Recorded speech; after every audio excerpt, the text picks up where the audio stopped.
ਅਸਲਾ licence ਰੱਖਣ ਵਾਲਿਆਂ ਦੀ ਵੀ ਸ਼ਾਮਤ ਆ ਗਈ। ਮੈਂ ਤੁਹਾਨੂੰ ਉਹ ਗੱਲਾਂ ਦੱਸਣ ਲੱਗਾ ਵਾਂ ਜਿਹੜੀਆਂ ਤੁਹਾਨੂੰ ਕਿਸੇ ਨੇ ਨਹੀਂ ਦੱਸੀਆਂ। ਹਰ ਬੰਦੇ ਨੇ ਸੇਲ ਦੇ ਫਿਰ ਚੱਠਾ ਸਾਹਿਬ ਦੀਆਂ ਦੋ ਗੱਲਾਂ ਫੜੀਆਂ ਵਾ। ਜਨਾਬ ਦੀ ਦੁਸ਼ਮਣੀ ਕਿਹਦੇ ਨਾਲ ਆ? ਅਗਰ ਬੰਦਾ ਇੱਕ ਆ, ਸ਼ਨਾਖਤੀ ਕਾਰਡ ਇੱਕ ਆ, ਲਾਇਸੈਂਸ ਇੱਕ ਆ, ਤੇ ਇਹਦੇ ਕੋਲ 10 ਲਾਇਸੈਂਸ ਕੀ ਕਰਨ ਡੇ ਆ? अस्सलाम वालेकुम। ਅੱਛਾ ਜੀ, ਅਸਲਾ ਲਾਇਸੈਂਸ ਰੱਖਣ ਵਾਲਿਆਂ ਦੀ ਵੀ ਸ਼ਾਮਤ ਆ ਗਈ। ਤੁਸੀਂ ਉਸ ਦਿਨ CCD ਦੇ ਸਰਬਰਾਹ ਸੇਲ ਜ਼ਫਰ ਚੱਠੇ ਦੀ ਗੱਲ ਸੁਣੀ ਹੋਣੀ ਆ। ਉਹਨੇ ਕਿਹਾ ਸੀਗਾ ਕਿ 15 ਦਿਨਾਂ ਦੇ ਅੰਦਰ ਅੰਦਰ ਜਾਂ ਤਾਂ ਗੈਰ ਕਾਨੂੰਨੀ ਅਸਲਾ ਜਿਨ੍ਹਾਂ ਦਾ ਲਾਇਸੈਂਸ ਨਹੀਂ ਹੈਗਾ ਜਮ੍ਹਾਂ ਕਰਵਾ ਦਿਓ, ਨਹੀਂ ਤਾਂ ਉਹਨਾਂ ਦੇ ਖਿਲਾਫ ਸਖਤ ਕਾਰਵਾਈ ਹੋਏਗੀ। ਲੇਕਿਨ ਇੱਕ ਨਵਾਂ ਕਾਨੂੰਨ ਆਉਣ ਲੱਗਾ ਵਾ ਜਿਹਦੇ ਵਿੱਚ ਜਿਨ੍ਹਾਂ ਦੇ ਕੋਲ ਲਾਇਸੈਂਸ ਵਾਲਾ ਅਸਲਾ ਹੈਗਾ ਵਾ, ਅਸਲੇ ਦਾ ਲਾਇਸੈਂਸ ਹੈਗਾ ਵਾ, ਉਹਨਾਂ ਨੂੰ ਵੀ ਬਰੀਕ ਛਾਨਣੀ ਦੇ ਵਿੱਚੋਂ ਛਾਨਿਆ ਜਾਏਗਾ। ਮਤਲਬ ਇੱਕ ਵਾਰੀ ਨਹੀਂ, ਕੋਈ 3-4 ਵਾਰੀ ਛਾਨਿਆ ਜਾਏਗਾ।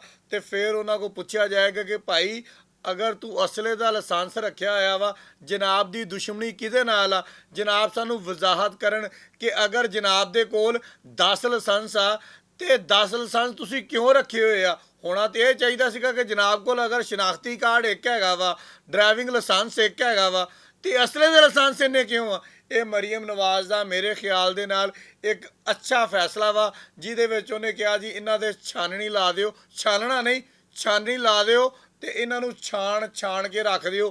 ਫਿਰ ਇਹਨਾਂ ਦੇ ਕ੍ਰਿਮੀਨਲ ਰਿਕਾਰਡ ਚੈੱਕ ਕਰੋ ਕਿ ਇੱਕ ਬੰਦਾ ਅਸਲੇ ਦਾ ਲਾਇਸੈਂਸ ਲਈ ਫਿਰਦਾ ਵਾ, ਨਾਲ ਅਸਲਾ ਵੀ ਲਈ ਫਿਰਦਾ ਵਾ।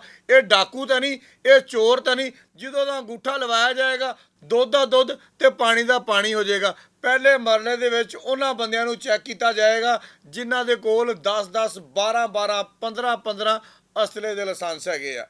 ਫਿਰ ਉਹਨਾਂ ਨੂੰ ਦੇਖਿਆ ਜਾਏਗਾ ਕਿ ਇਹਨਾਂ ਨੇ ਕਿਉਂ ਇੰਨੇ ਲਾਇਸੈਂਸ ਬਣਵਾਏ ਆ। ਮੈਂ ਇਹਦੇ ਵਿੱਚ ਇੱਕ ਹੋਰ ਤਜਵੀਜ਼ ਦੇਵਾਂਗਾ। ਅਗਰ ਮੇਰੀ ਤਜਵੀਜ਼ ਮੰਨ ਲਈ ਜਾਵੇ, ਉਹਨਾਂ ਅਦਾਰਿਆਂ ਨੂੰ ਵੀ ਪੁੱਛਣਾ ਚਾਹੀਦਾ ਵਾ, ਅਗਰ ਬੰਦਾ ਇੱਕ ਆ, ਸ਼ਨਾਖਤੀ ਕਾਰਡ ਇੱਕ ਆ, ਲਾਇਸੈਂਸ ਇੱਕ ਆ, ਤੇ ਇਹਦੇ ਕੋਲ 10 ਲਾਇਸੈਂਸ ਕੀ ਕਰਨ ਡੇ ਆ? ਤੇ ਇਹਨਾਂ ਅਦਾਰਿਆਂ ਨੂੰ ਵੀ ਚੈੱਕ ਕਰ ਲੈਣਾ ਚਾਹੀਦਾ ਵਾ ਕਿ ਇਹਨਾਂ ਅਦਾਰਿਆਂ ਨੇ ਕਿਉਂ ਇੰਨੇ ਲਾਇਸੈਂਸ ਬਣਾ ਕੇ ਦਿੱਤੇ। ਵਾਹ। ਅੱਛਾ ਜੀ, ਫਿਰ ਇੱਕ ਹੋਰ ਬੜਾ ਰੌਲਾ ਪੈਂਦਾ ਹੁੰਦਾ ਸੀਗਾ, ਅਸਲੇ ਦਾ ਲਾਇਸੈਂਸ ਮੇਰਾ ਵਾ ਤੇ ਲਈ ਅਸਲਾ ਹੋਰ ਕੋਈ ਫਿਰਦਾ ਵਾ। ਉਹ ਜਦੋਂ ਫੜਿਆ ਜਾਂਦਾ ਵਾ, ਉਸ ਬੰਦੇ ਤੇ 13-20 ਪੈਣ ਦਾ ਪਰਚਾ ਹੋ ਜਾਂਦਾ ਵਾ।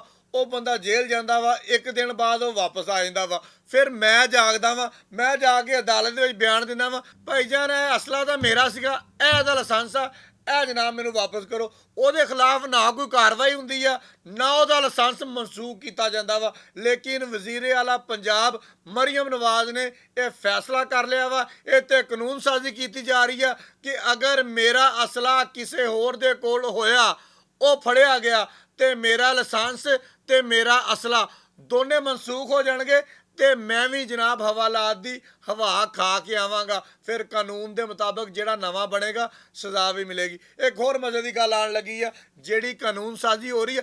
ਮੈਂ ਤੁਹਾਨੂੰ ਉਹ ਗੱਲਾਂ ਦੱਸਣ ਲੱਗਾ ਵਾਂ ਜਿਹੜੀਆਂ ਤੁਹਾਨੂੰ ਕਿਸੇ ਨੇ ਨਹੀਂ ਦੱਸੀਆਂ। ਹਰ ਬੰਦੇ ਨੇ ਸੇਲ ਦੇ ਫਿਰ ਚੱਠਾ ਸਾਹਿਬ ਦੀਆਂ ਦੋ ਗੱਲਾਂ ਫੜੀਆਂ ਵਾ, ਜਾਂ ਸੁਲ੍ਹਾ ਕਰ ਲਓ ਜਾਂ ਦੁਬਈ ਚਲ ਜਾਓ ਤੇ ਅਸਲਾ ਆਪਣਾ ਜਮ੍ਹਾਂ ਕਰਵਾ ਦਿਓ। ਉਹ ਭਾਈ ਉਹ ਬੰਦੇ ਜਿਨ੍ਹਾਂ ਨੇ ਗਲਤ ਲਾਇਸੈਂਸ ਬਣਵਾ ਕੇ ਰੱਖੇ ਹੋਏ ਆ, ਉਹਨਾਂ ਦਾ ਵੀ ਠੀਕ ਠਾਕ ਇਲਾਜ ਹੋਣ ਜਾ ਰਿਹਾ ਵਾ ਬਕਾਇਦਾ ਤੌਰ ਤੇ। ਇੱਕ ਹੋਰ ਗੱਲ ਬੜੀ ਅੱਛੀ ਹੋਣ ਲੱਗੀ ਆ, ਉਹ ਇਹ ਹੋਣ ਲੱਗੀ ਆ ਕਿ ਜਿੰਨੇ ਵੀ ਹੁਣ ਵੈਪਨ ਹੋਣਗੇ, ਹਰ ਵੈਪਨ ਦੇ ਉੱਪਰ ਬਾਰ ਕੋਡ ਲੱਗੇਗਾ। ਪਤਾ ਨਾ ਬਾਰ ਕੋਡ ਕਿਹਨੂੰ ਕਹਿੰਦੇ ਆ ਟਿੰਬੜੇ ਜਿਹੇ ਜਿਹੜੇ ਲੱਗੇ ਹੁੰਦੇ, ਬਾਰ ਕੋਡ ਲੱਗੇਗਾ।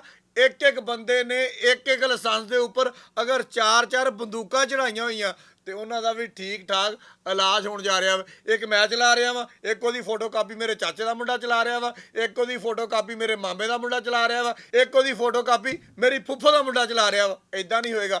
ਬਾਰਕੋਡ ਮੋਬਾਈਲ ਦੇ ਵਿੱਚ ਸਕੈਨ ਹੋਏਗਾ, ਸਾਰੇ ਫੜੇ ਜਾਣਗੇ। ਮਾਮਾ, ਚਾਚਾ, ਤਾਇਆ, ਫੁੱਫੀ ਦੇ ਨਿਆਣੇ ਸਾਰੇ ਜਿਹੜੇ ਆ ਉਹ ਫਿਰ ਜੇਲ੍ਹ ਜਾਣਗੇ। ਫਿਰ ਤੁਹਾਨੂੰ ਸਾਰਿਆਂ ਨੂੰ ਪਤਾ ਲੱਗ ਜਾਏਗਾ ਇਹ ਕੰਮ ਕਿਉਂ ਕੀਤਾ ਜਾ ਰਿਹਾ ਵਾ। ਵਜ਼ੀਰੇ ਆਲਾ ਮਰੀਮ ਨਵਾਜ਼ ਦਾ ਇਹ ਕਹਿਣਾ ਵਾ ਕਿ ਅਗਲੇ 4 ਮਹੀਨਿਆਂ ਦੇ ਵਿੱਚ ਜਿਹੜੇ ਬੰਦੂਕਾਂ ਦੇ ਨਾਲ ਜੁਰਮ ਹੁੰਦੇ ਆ, ਇਹਨਾਂ ਦੇ ਵਿੱਚ ਮੈਂ 75% ਕਮੀ ਲਿਆਣੀ ਆ। ਯਾਨੀ ਕਿ ਕਤਲ, ਇਕਦਾਮੇ ਕਤਲ, ਚੋਰੀ, ਡਕੈਤੀ, ਸ਼ੂਟਰਾਂ ਕੋ ਬੰਦੇ ਮਰਵਾਉਣਾ, ਇਹ ਸਾਰੀਆਂ ਚੀਜ਼ਾਂ ਦੇ ਵਿੱਚ 75% ਕਮੀ ਅਗਲੇ 4 ਮਹੀਨਿਆਂ 'ਚ ਲਿਆਣੀ ਆ। ਜਿਹੜੇ ਇਕਦਾਮਾਤ ਮਰੀਮ ਨਵਾਜ਼ ਨੇ ਕਿਹਾ ਆ, ਇਹ ਭਲਾ ਕਿਸ ਕੋ ਕਰਵਾਣੇ ਆ? ਮਰੀਮ ਨਵਾਜ਼ ਨੇ CCD ਕ੍ਰਾਈਮ ਕੰਟਰੋਲ ਡਿਪਾਰਟਮੈਂਟ ਕੋ ਕਰਵਾਣੇ ਆ। ਤੇ ਸੇਲ ਜ਼ਫਰ ਚੱਠਾ ਸਾਹਿਬ ਨੇ ਪ੍ਰੈਸ ਕਾਨਫਰੰਸ ਵਿੱਚ ਪਤਾ ਕੀ ਕਿਹਾ ਸੀਗਾ ਕਿ ਮੈਂ ਕਿਸੇ ਦੀ ਸਿਫਾਰਿਸ਼ ਨਹੀਂ ਮੰਨਣੀ, ਚਾਹੇ ਕੋਈ ਜ਼ੈਦ ਆਵੇ, ਚਾਹੇ ਕੋਈ ਬਕਰ ਆਵੇ, ਚਾਹੇ ਕੋਈ ਮਾਮੇ ਦਾ ਮੁੰਡਾ ਆਵੇ, ਚਾਹੇ ਕੋਈ ਫੁੱਫੀ ਦਾ ਮੁੰਡਾ ਆਵੇ, ਸਾਰਿਆਂ ਦੇ ਖਿਲਾਫ ਬਰਾਬਰ ਕਾਰਵਾਈ ਹੋਣੀ ਆ।